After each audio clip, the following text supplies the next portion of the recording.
This 5-minute solution will show you how to fix iOS 17.1 update not showing up in settings. So if you want to update your iOS to 7.1 but you are not getting the iOS 7.1 option or updates in your iPhone settings, follow these easy and simple steps to fix this issue. The first solution is give a simple restart.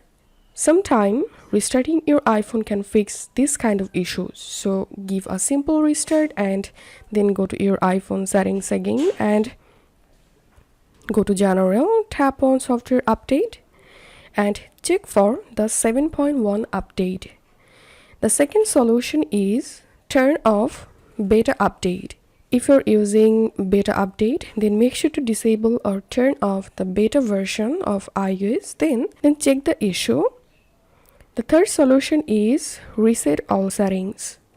Open your iPhone settings, scroll down, tap on General, scroll down, tap on Transfer Reset iPhone, tap on Reset all settings, and after that, now you should get the iOS 7.1 update.